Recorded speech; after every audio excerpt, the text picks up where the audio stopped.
O populismo tem sido uma presença recorrente na política brasileira ao longo de diferentes períodos históricos, com líderes de perfis ideológicos distintos, mas unidos pela capacidade de mobilizar emoções coletivas e construir uma relação direta com o povo. De Getúlio Vargas a Jair Bolsonaro, passando por figuras como Jânio Quadros, Fernando Collor e Lula, o populismo se adapta às circunstâncias sociais, econômicas e culturais, permanecendo como um fenômeno central para compreender a dinâmica política do país. No contexto atual, marcado por polarização, crise de representação e transformações na comunicação política, o populismo desperta debates intensos sobre suas causas, seus efeitos sobre as instituições democráticas e os impactos na economia e na sociedade. O populismo é o tema do quadro Ponto de Vista de hoje. Agora na Jovem Pan News, Ponto de Vista. Olha só, e para discutir esse tema, o Pan News Opinião conversa hoje com o Felipe Calabres, que é doutor em Administração Pública e Governo pela FGV, a Fundação Getúlio Vargas, e pesquisador pelo Instituto Nacional de Ciência e Tecnologia, Representação e Legitimidade Democrática, sediado na UFPR. E nós recebemos também Márcio Coimbra, que é CEO da Casa Política e presidente executivo do Instituto Monitor da Democracia, conselheiro e diretor de Relações Internacionais da Associação Brasileira de Relações Institucionais e Governamentais. Primeiro de tudo, eu quero agradecer a participação dos dois aqui hoje com a gente no Pan News Opinião e já fazer a mesma pergunta para ambos. Ontem, enfim, Nova York, o presidente Lula fez essa autocrítica. Até que ponto esse tipo de avaliação pessoal pode mudar ou pode contribuir para esse debate da nossa democracia? Uma boa tarde aos dois. Começar com o Felipe. Boa tarde a todos. Quero agradecer o convite. É um prazer poder falar aqui com vocês. Eu ia falar alguma coisa sobre o termo populismo, que é o que nos convida a fazer esse debate hoje, né? Porque me parece que apesar de ter sido um dos que mais foi produzido na ciência política contemporânea, não há muito consenso sobre o que caracteriza precisamente, né? Mas eu não posso me furtar sobre a sua pergunta, que em relação ao comentário do Lula, né? Eu acho que se trata talvez de uma questão de interpretação, a fala dele no evento lá em Nova York, e eu tendo a entender da seguinte maneira: ele se coloca como alguém que, ao mesmo tempo, é do campo da esquerda, mas é do campo democrático, né, para se contrapor a essa experiência que nós tivemos no Brasil, que não se restringe ao Brasil, que é essa variedade de populismo de extrema-direita e autoritário, né? Então ele se coloca como um democrata e, nesse sentido, faz uma autocrítica para tentar entender por que é que líderes autoritários têm ganhado apoio popular, não só no Brasil, né, mas em outros países também.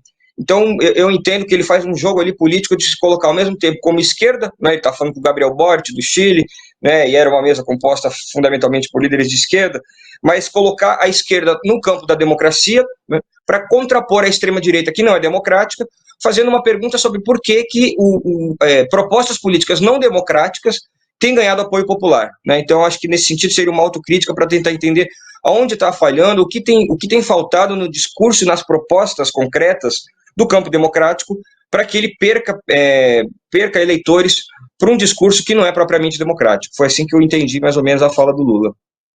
Márcio Coimbra, boa tarde para você. Você concorda? Boa tarde, é uma satisfação estar aqui conversando com vocês essa tarde. Acredito que o presidente Lula faz malandramente uma ginástica política nesse caso. Qual é a ginástica? Ele se coloca como uma pessoa de esquerda, democrática, mas coloca todo o campo da direita como algo antidemocrático. E a gente sabe que isso é uma falácia. Existem pessoas antidemocráticas na esquerda e na direita. E existem pessoas democráticas nos dois campos. Agora, você demonizar um dos campos como antidemocrático me parece ser uma malandragem retórica falando para o seu eleitorado, porque a gente sabe que o presidente Lula pensa em 2026 noite e dia. Ou seja, para além dele estar falando num organismo internacional, debate importante internacional, ele também está falando para o eleitorado dele. E o eleitorado dele, ele está querendo se mostrar como alguém que é democrata contra um movimento antidemocrático de direita. O que nós sabemos que não é verdade. Existe no Brasil uma direita democrática, existe no Brasil uma direita que não é uma direita golpista, uma direita reacionária, uma direita extremista, e porque no Brasil tudo que é direita, há pouco tempo atrás, começou a se classificar como tudo como extrema-direita. E a gente sabe que isso não é verdade. Eu acho que se o presidente Lula quer ser um democrata, ele precisa colocar a bola no centro do jogo e agir como democrata. E a primeira coisa que ele precisa agir e fazer nesse momento é se mostrar como uma pessoa realmente honesta, que fala realmente das realidades que estão acontecendo. E nesse caso, me parece que ele faltou com a verdade. Existe democracia em todos os campos da política, existe pessoas antidemocráticas em todos os campos da política, e ele não é o dono da virtude. Ele não é a única pessoa que concentra a democracia do Brasil. Bom, Camila Andrade, aqui a gente já percebe que vocês têm aí visões distintas em relação às figuras políticas, e eu acho que isso é importante até para a gente aprofundar esse debate, porque como vocês pontuaram em aspectos diferentes, os extremos, né, eles costumam se tocar, mesmo que aqui nós não estejamos falando de extremos, só de espectros políticos distintos, né? O populismo, eu entendo, e peço que vocês me corrijam se eu estiver errado, e se eu estiver errada, né, como esse tipo de governante ou de partido político, movimento, que se caracteriza por divisão social, por centralização de poder, né, polarização, que tem um discurso muito simples, que eu acho que é uma característica muito forte, assim, em populistas, tanto de esquerda quanto de direita, e antes, principalmente, um anti-elitismo, né, então é o povo contra a elite. Mas aqui eu faço uma provocação de uma leitura que eu tenho feito ultimamente sobre o PT em específico, né? Porque o PT era esse partido que representava os trabalhadores, então a massa ali que se sentia não representada, mas que ficou muitos anos no poder aqui no Brasil e que para extrema esquerda ou para a esquerda de um modo geral não fez as reformas ou aquelas propostas que se esperava, né, que fossem sair do papel ao longo de todo esse tempo de governança. E por conta de todo esse tempo à frente do país, acabou se tornando o que é o establishment, né? Então eu diria que essa característica em específica do populismo virou não o anti-elitismo, mas o anti-establishment. A gente pode entender dessa forma para conseguir compreender as similaridades que figuras tão opostas como Lula e como Bolsonaro têm, Felipe? Olha, Camila, obrigado pela pergunta. Eu acho que você está correta no seu diagnóstico. O que nos coloca uma questão muito curiosa, quer dizer, o Partido dos Trabalhadores foi governo, né, ao longo de governos consecutivos, de modo que ele aparece na cabeça do eleitorado brasileiro não propriamente como um anti-establishment, não como um antissistema, né? E ele não só não aparece assim, como ele de fato não é, né? Nós sabemos que o Lula, a principal característica definidora da figura política do Lula é um cara de conciliação, né?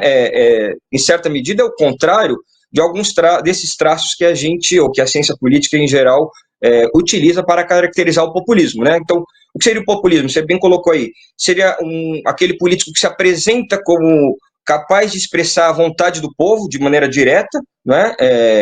Daquelas parcelas insatisfeitas da população, que trabalha com uma retórica de antagonismo muito grande, né? Sempre contra alguém, né? O populismo em geral é contra as elites políticas estabelecidas, né? E, portanto, o populismo é algo que não veste muito bem o figurino da democracia liberal. Isso é uma definição mínima, assim, de populismo que a gente pode trabalhar. Considerando essa definição e considerando o contexto do Brasil, onde o Partido dos Trabalhadores e Lula eram um governo, portanto, não são antissistema, né? Eu diria que, num espectro de populismo, o Lula é muito pouco populista, sobretudo comparado com o Bolsonaro. É só olhar para as características definidoras do conceito, né? Nesse sentido, o Lula é mais popular do que populista. Ele tem um discurso que pretende representar o povo, isso é verdade, mas ele não força instituições liberais, ele foi preso e não chamou um ministro do Supremo Tribunal Federal de canalha ou qualquer coisa desse tipo. Então, ele navega dentro das instituições. E por fazê-lo, é que a experiência populista, propriamente populista, que nós tivemos no Brasil, é uma experiência de um populismo de direita, né? Que veio num contexto de crise da democracia, né? Um contexto de crise econômica, de insatisfação dos partidos políticos, e que se apresentou contra tudo isso que está aí, né? E quem conseguiu no Brasil se apresentar contra tudo isso não foi a esquerda perdeu esse debate, né? Hoje, quem aparece como antissistema é a extrema-direita, né? Não é o Partido dos Trabalhadores e nem o Lula. Então, é isso que deu espaço para a emergência de um populismo, no caso brasileiro, de extrema esquerda. Eu não classificaria, eu acho que precisa um pouco de cuidado, e aqui não tem uma questão valorativa, mas precisa um pouco de cuidado para a gente não estabelecer falsas simetrias, não é? Então, o Bolsonaro tem algumas características de populismo, né, e de um tipo específico, que é um populismo de extrema esquerda e autoritário, e o Lula teria alguns traços de populismo, mas dentro de um outro espectro ideológico. Então, eu não compararia os dois assim como dois polos de uma mesma coisa, não. Márcio Coimbra, gostaria de entender a sua opinião sobre essa visão e o que o senhor acha que Bolsonaro e Lula têm em comum e de diferenças também? Na verdade, eu acho que você colocou uma coisa muito importante. Você colocou que os extremos se tocam. E os extremos se tocam mesmo. Eles se tocam naquilo que nós chamamos de antiliberalismo. Se nós vamos ver, e eu aqui faço a recomendação a todos os ouvintes acompanharem e procurarem o diagrama de Nolan, que explica isso muito bem, os extremos se encontram em movimentos antiliberais, né? Todos eles são contra a liberdade econômica e contra as liberdades individuais. E quanto mais populismo você tiver, você conversa dessa forma. É o que eu costumo dizer. Stalin e Hitler, por caminhos diferentes, eram muito similares, porque ambos tinham controle da economia nas mãos do Estado e ambos trabalhavam com a suspensão das liberdades individuais, a perseguição a todo tipo de liberdade individual. Um trilhou o caminho pela direita, o outro pela esquerda, e ambos acabaram chegando no mesmo lugar. Se a gente tiver um antagonista a esse valor que a gente tem, que é praticamente um regime totalitário, a gente teria um regime liberal na outra ponta. E esse, sim, se mostraria um regime que é plenamente aberto nas liberdades individuais e plenamente aberto nas liberdades econômicas. Mas mergulhando no populismo, que pode vir tanto pela direita quanto pela esquerda, ele não conversa com o liberalismo, ele não conversa com democracias liberais que têm governantes tanto pela direita liberal ou pela esquerda liberal.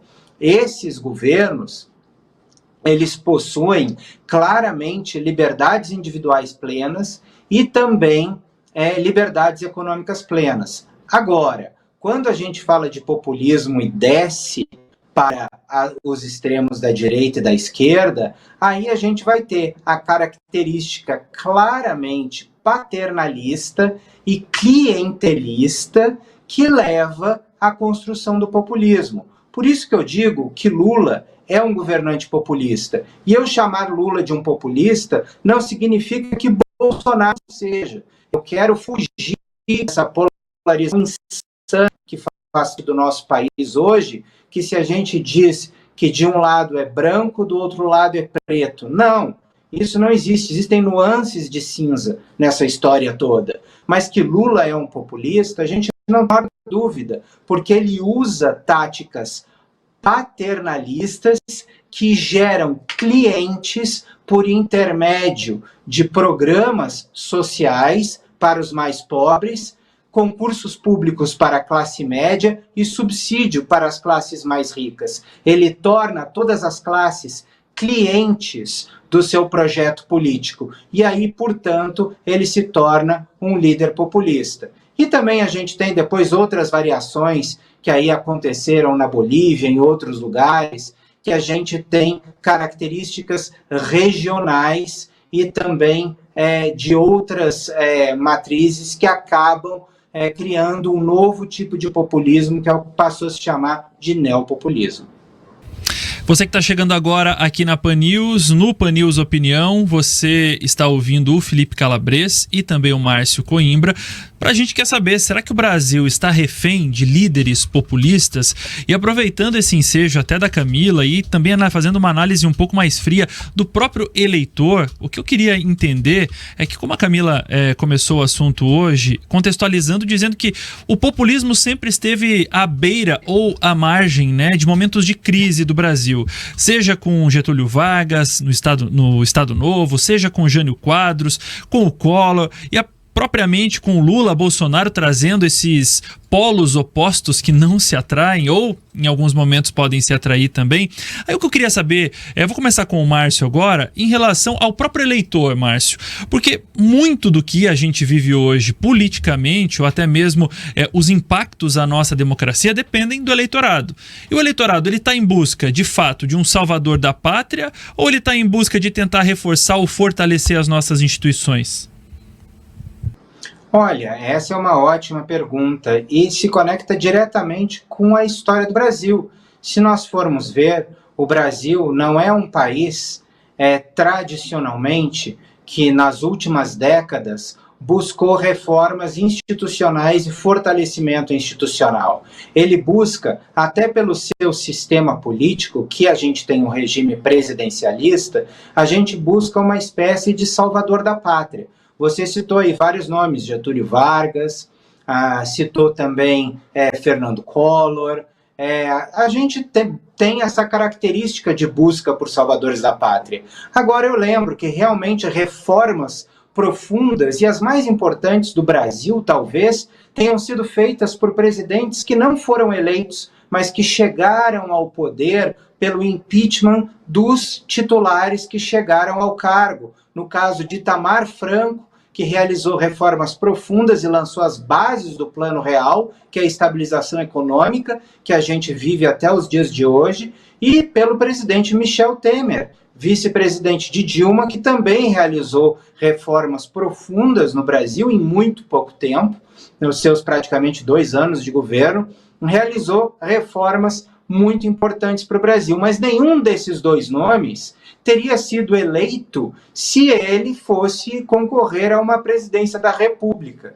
Mas foram os 2 presidentes que tiveram a verve de fazer as reformas talvez mais corajosas que o nosso país precisou fazer durante aqueles anos. Então, na verdade, sim, respondendo a sua pergunta, o brasileiro busca um salvador da pátria. E o tanto de votos que Pablo Marçal recebeu para a Prefeitura de São Paulo no ano passado nos mostra também esse caminho.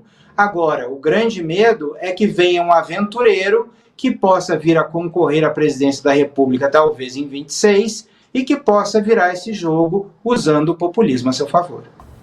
Felipe Calabres, deixa eu aproveitar e falar com você sobre isso, porque também a gente vê os reflexos não só do eleitorado, mas também o reflexo dos parceiros ou talvez das tentativas de parceria política. Por exemplo, na eleição do ano passado aqui na Prefeitura de Curitiba, nós tínhamos quase que uma rinha para saber quem era o bolsonarista, quem era o candidato do bolsonarismo.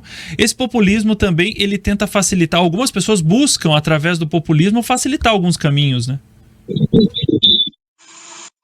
Bom, eu não acompanhei tão de perto a questão da corrida à Prefeitura de Curitiba, mas eu vi por cima que algumas coisas, alguns padrões se repetem em outros lugares, né?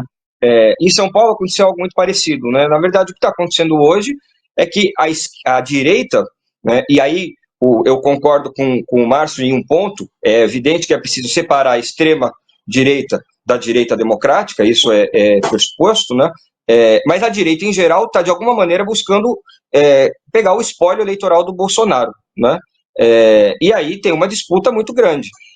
Uma coisa que me parece que aconteceu na prefeitura, a disputa da prefeitura de Curitiba, e que se reproduziu em São Paulo, por exemplo, é que o Bolsonaro, ao apoiar um candidato, né, ele apoia um candidato, isso é reflexo do sistema político, né?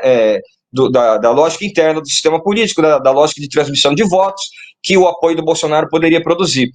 O grande risco é que, se a gente entende por bolsonarismo essa manifestação política contra tudo isso que está aí, e antissistema, né, anti-establishment, por definição, o risco de que venha um aventureiro se apresentar como o verdadeiro bolsonarista apesar de Bolsonaro, é muito grande, né? Então eu acho que o Brasil está passando por esse momento de tentar reorganizar o campo da direita, e aí eu acho importante, e aí a parte que eu discordo do Márcio, é que, bom, eu não afirmei que toda a direita é autoritária. Justamente o que o Brasil está precisando hoje é de uma direita democrática. Não é o que a gente tem visto, só basta olhar os movimentos do Congresso Nacional, né? Todo esse movimento a favor de anistia significa uma classe política do espectro ideológico de direita que não está muito comprometida com os princípios de um regime democrático. O que a gente precisa hoje é separar o joio do trigo. Então, a extrema-esquerda, que não é democrática, né, que topa golpe de Estado, né, que não respeita as instituições, tem que ser separada de uma direita democrática, conservadora, religiosa. Tudo isso é legítimo no debate público, né? Mas acho que isso precisaria ser separado. E a grande dificuldade está sendo justamente o fato de que o Bolsonaro, apesar de tudo isso, apesar de inelegível e de condenado, ele ainda tem um capital político eleitoral, né? E é isso que a direita está tentando fazer, disputar esse capital político. A minha aposta no Brasil é que ela consiga separar, né, a parte que não é democrática e consiga lançar um candidato que não necessariamente se apresente como um bolsonarista, ou talvez o faça por cálculos político-eleitorais, né, mas que tenha uma visão democrática da política. O Tarcísio tem sido essa aposta, né? Ninguém sabe muito bem o que vai sair dali, porque uma hora ele aponta para um lado, né, e chuta para o outro. Então, ele tenta aproveitar o espólio eleitoral do Bolsonaro, apoia o Bolsonaro, critica a Suprema Corte do país. Talvez não seja exatamente um bolsonarista nesse sentido não democrático, né? Mas isso a gente vai ver ao longo do desenvolvimento desse jogo político. Tá todo mundo fazendo cálculo por enquanto, né? O Tarcísio, inclusive. Bom, para você que está com a gente na audiência do YouTube, também na FM, nós estamos discutindo justamente o populismo com o Felipe Calabres, que é doutor em Administração Pública e Governo pela FGV e pesquisador pelo Instituto Nacional de Ciência e Tecnologia, Representação e Legitimidade Democrática, que é sediado na UFPR. Também Márcio Coimbra, CEO da Casa Política e presidente executivo do Instituto Monitor da Democracia, conselheiro e diretor de Relações Internacionais da Associação Brasileira de Relações Institucionais e Governamentais.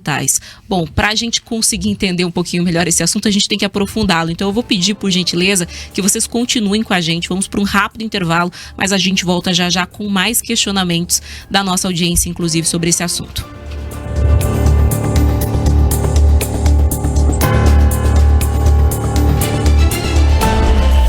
Este é o Pan News Opinião.